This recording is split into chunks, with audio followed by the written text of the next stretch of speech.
नमस्कार, मी अरमान पठाण. आपण बघत आहात शार्प न्यूज. आपलं शहर, आपलं गाव, आपली बातमी आपल्यापर्यंत पोहोचवण्यासाठी शार्प न्यूजची टीम नेहमीच कार्य करत असते. होती कोणत्या ठिकाणी हे सगळं झाड कत्तली कुठं चालू आहेत आणि करतो कोण आहे? काही लक्ष दिलं? या सद्गुरू तुमचे लागे बांधे, तुमचे अंडर पंटर या कामात पडलेले आहेत.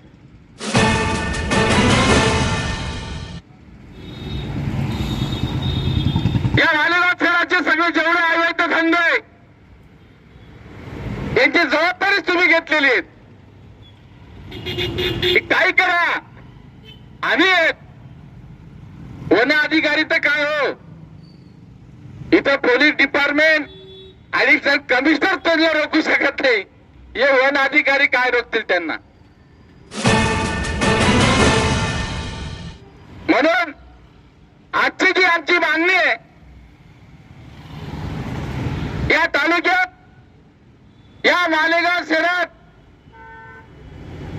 उपवन विभागीय कार्यालय या ठिकाणी झालं पाहिजे. स्वतंत्र वन परिक्षेत्र कार्यालयाच्या मागणीसाठी आज मालेगावात आम्ही मालेगावकर विधायक संघर्ष समितीतर्फे वन विभाग कार्यालयासमोर आज धरणे आंदोलन करण्यात आले. समितीचे निखिल पवार यांनी दिलेल्या मुलाखतीत म्हटले आहे की परिसरात मोठ्या प्रमाणावर अवैध वृक्षतोड सुरू असून यामुळे पर्यावरणाचा समतोल बिघडला आहे आणि तापमानात वाढ होत आहे. वन विभाग वृक्ष लागवड व संवर्धन करण्यात अपयशी ठरत असल्याचा आरोपही समितीने केला आहे. यासोबतच वन्यजीव तस्करी आणि शिकारीच्या घटनांमध्ये वाढ झाली असून त्या रोखण्यासाठी प्रभावी उपाययोजना करण्याची मागणी करण्यात आली आहे. मानवी वस्तीवरील वन्यजीवांचे आक्रमण रोखण्यासाठी लेपर्ड सफारी आणि संरक्षित वन विकास योजना राबवाव्यात अशी ही समितीची मागणी आहे. वन जमिनीवरील संरक्षण व जलसंधारण कामांत मोठ्या प्रमाणावर भ्रष्टाचार होत असल्याचा संशय व्यक्त करत याची एसआयटी मार्फत चौकशी करण्याची मागणी करण्यात आली आहे. अवैध वृक्षतोड करणाऱ्या वाहनांवर आणि सॉमिल मालकांवर कठोर कारवाई करावी तसेच भ्रष्ट अधिकाऱ्यांचे निलंबन करावे असे पत्रकात नमूद केले आहे. कार्यालयीन शिस्तीचा अभाव असल्याने अधिकारी व कर्मचारी मुख्यालयात उपस्थित नसतात. त्यांच्यावरही कडक कारवाईची मागणी करत हे आंदोलन करण्यात आले असून आता वरिष्ठ अधिकारी याबाबत काय निर्णय घेतात. समितीच्या वतीने कायम या शहर आणि तालुक्याच्या हितासाठी आंदोलनात्मक भूमिका घेणारे आमचे सहकारी मित्र सन्माननीय निखिल दादा पवार, याचबरोबर आमचे ज्येष्ठ मार्गदर्शक रामदास काका बोरसे, आंदोलनाचा आजचा जो त्यांचा विषय आहे, आपण पर्यावरणाविषयी खरंच इतके संवेदनशील आहोत का? हे मालूमपणे बेकायदा वृक्षतोड असेल, वन जमिनी अवैध प्रकाराने लाटले गेले जे प्रकरण असतील, खरंच वन विभाग या ठिकाणी कार्यरत आहे का? आणि ह्या सगळ्या गोष्टी आपण आपल्या उघड्या डोळ्यांनी बघत असताना आपण त्याच्या विरोधासाठी एक सुजाण मालेगावकर नागरिक म्हणून खरंच आपल्या तेवढे संवेदना आहेत का? आपण पुढे येतो का? निश्चितपणाने आजच्या आंदोलनाच्या निमित्ताने ही वेळ, ही विचार करण्याची वेळ तुमच्या आमच्या सगळ्यांवर आलेली आहे. कुठंतरी सरकारला जाग घ्यावं, या प्रशासनाला जाग घ्यावं, योग्य ती कारवाई होईल म्हणून आम्ही महाराष्ट्र नवनिर्माण सेनातर्फे या विधायक संघर्ष समितीत धरणाला पूर्ण ताकदीने ठामपणे पाठिंबा देतो. जय महाराष्ट्र. 2 वर्षाच्या कालखंडात मालेगाव महानगरपालिकेने तब्बल 72 लाख रुपयाचे झाडं त्याचा बजेट प्रशासना काळात टाकले गेलेले आहे. 72 झाडे देखील या मालेगाव शहराच्या पाटलावर दिसत नाही. थोडस जर काही दिसलं, मालेगाव महानगरपालिकेचा उद्यान विभाग इतकं सक्रिय आहे की फोन जातात की अमुक ठिकाणी झाडाची फांदी तुटलेली. दुसऱ्या दिवशी बघा तुम्हाला झाडाचं बोर्ड बी दिसणार आहे त्या ठिकाणी.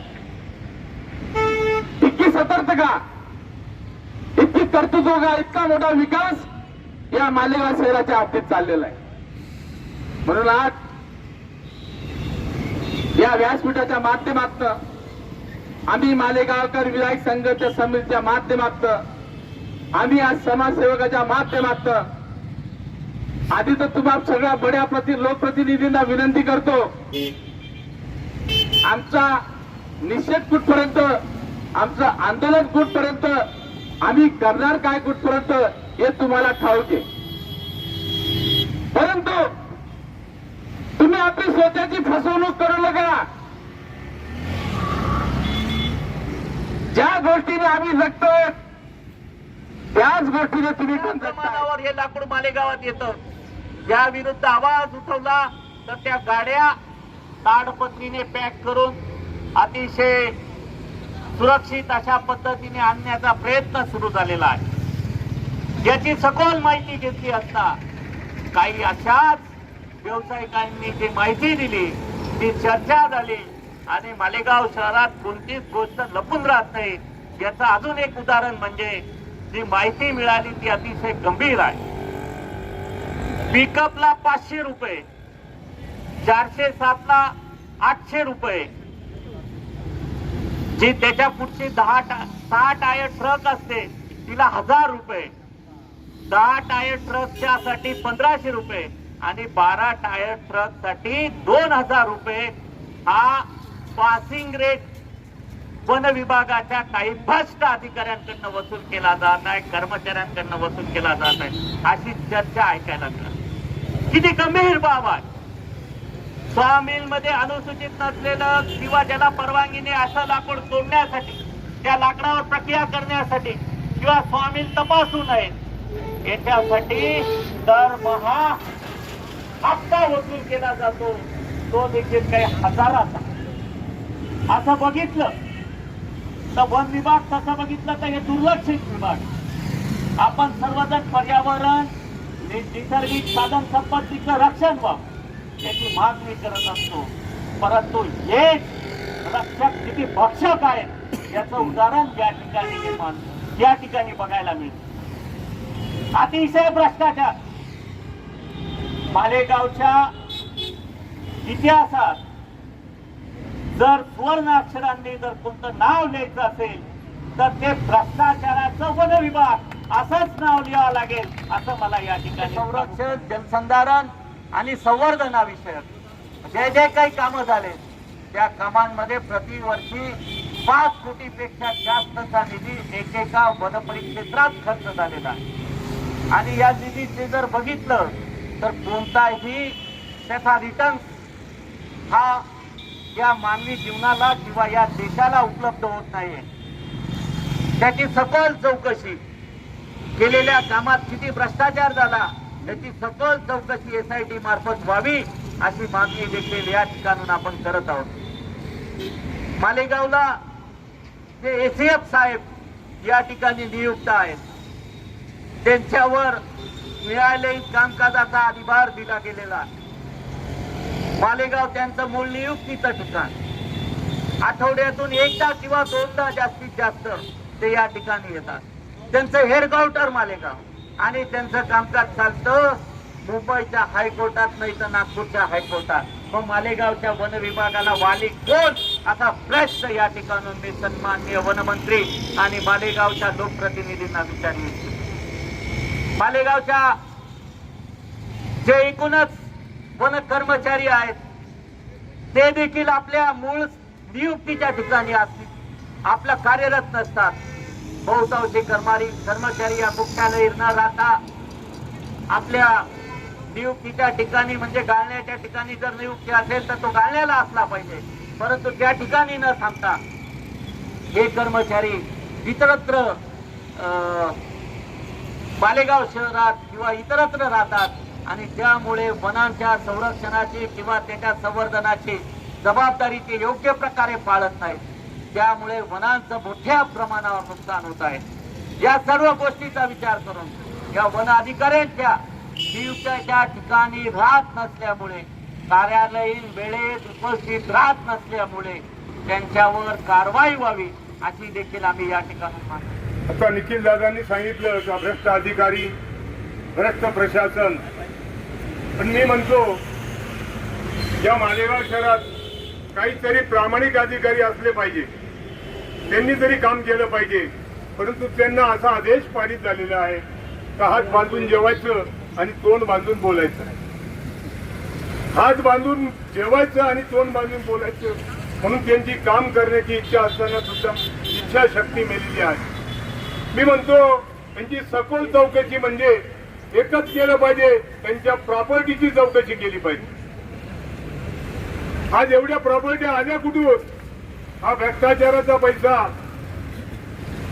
उलटा चोर कोतवाल को जाते, अशी परिस्थिती या शहराची झालेली आहे. अलीबाबा और 40 चोरचा किस्सा जर तुम्हाला सांगितला, जोपर्यंत या आपसात भांडत नाही, जोपर्यंत यांच्या वाटेश्वरनं भांडण होत नाही, तोपर्यंत अलीबाबा कोण आहे आणि 40 चोर कोण आहे हे मालेगावकरांच्या लक्षात येत नाही. धनाढ्य शक्तीच्या हातात सत्ता गेल्यामुळे लोकशाहीचा खून झालेला आहे. महाभारतामध्ये द्रौपदीचं वस्त्रहरण झालं, त्या टायमाला तिला वाचवणारं कोणीच नव्हतं. तिचे हात सुद्धा तिला वाचू शकले, तिचे दात सुद्धा तिला वाचू शकले नाही. त्या टायमाला तिने परमेश्वराचा दावा केला आणि परमेश्वराने एक उपकार म्हणून, परतफेड म्हणून तिला वस्त्र पुरवले. तर मला असं वाटतं की लोकशाही रूपी द्रौपदीचं वस्त्रहरण होत आहे. तिचं वस्त्रहरण थांबवण्याचं काम या मालेगावच्या जनतेवरती आहे. पण मालेगावची जनता सुद्धा सुस्त आणि नादुरुस्त झालेली दिसते. बंधूंनो, वेळेअभावी आपण जागे झालो पाहिजे. वेळ जर निघून गेली, म्हण आहे बेलदारचा हेला आणि पाणी वाहून मेला. बेलदारचा हेला आणि पाणी वाहून मेला अशी गत जर आपली होणार असेल तर आपण का झोपलो आहोत?